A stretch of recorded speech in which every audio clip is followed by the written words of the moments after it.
guys, so napakita ko dito kung paano ko nilinis yung throttle body ko, no? So now, spread ulit natin ng Kobe carburetor cleaner yung ating throttle body. Yan, gagamit tayo ng mga cotton buds para putkutin o sibutin pa yung mga carbon na namuo o sumiksik dun sa ating throttle body, no? Doon sa loob ng ating throttle body. So, kuskusin lang natin ng ganyan.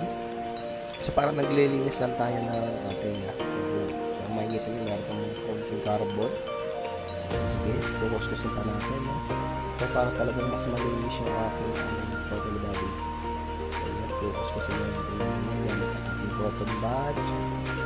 At, well, yan, kung makikita nyo guys, yun yung konting itim. Yan, kailangan natin.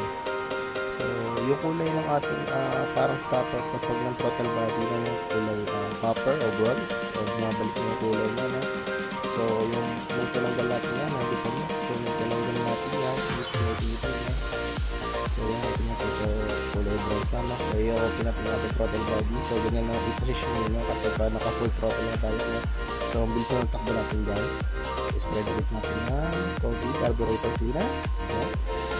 So, kukusitin naman natin yung mga sulok-sulok ng ating throttle body, no? So, makikita nyo dyan, talagang sinisimit natin ng carbon para talagang malinis bago natin ibalik sa ating motor. Talagang yung mga carbon pa sa dulo ng ating cotton buds. So ayan, kukuskusin lang natin yan. Ay, nabalik!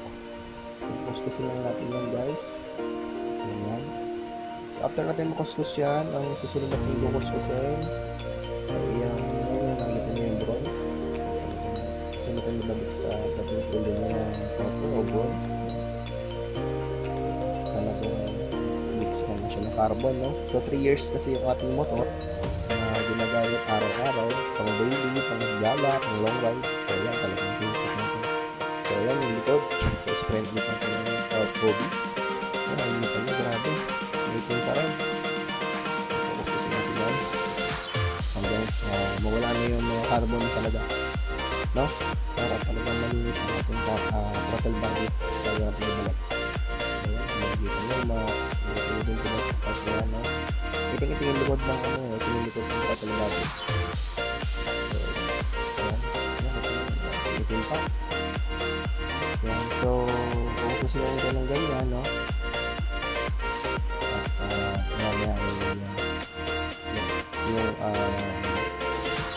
sulok naman or rather the slot ng idle screw ating lilinisin. Ayan, dumi, grabe.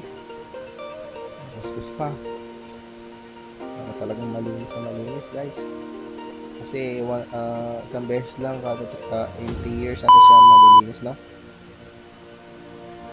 Okay, so yan na yung gusto natin lilinisin. So spray natin ng Kobe carburetor cleaner yung ating slot ng ating idle screw. Oh, yan, kung makikita nyo, grabe, talaga siliksikan siya ng carbon. So, deep inside talaga is napakadumi pa, no? So, dito din, yan, grabe, dumi pa guys. So, kahit na spray natin siya, na-spray ng Kobe carburetor cleaner, kung hindi naman natin kumbaga yan, so, suksukin talaga yung mga sulok-sulok ng ating throttle body. Talagang meron mga carbon pa, no?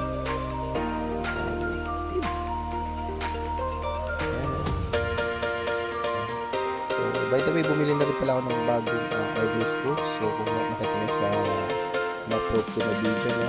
Ang throttle, how to throttle body meanwhile, step by step, no? So, yan, pag-release pa dun sa ating idle screw na slot. So talagang nakapamugaran siya ng carbon guys, no? So ganun lang aking paglilinis ng aking throttle body.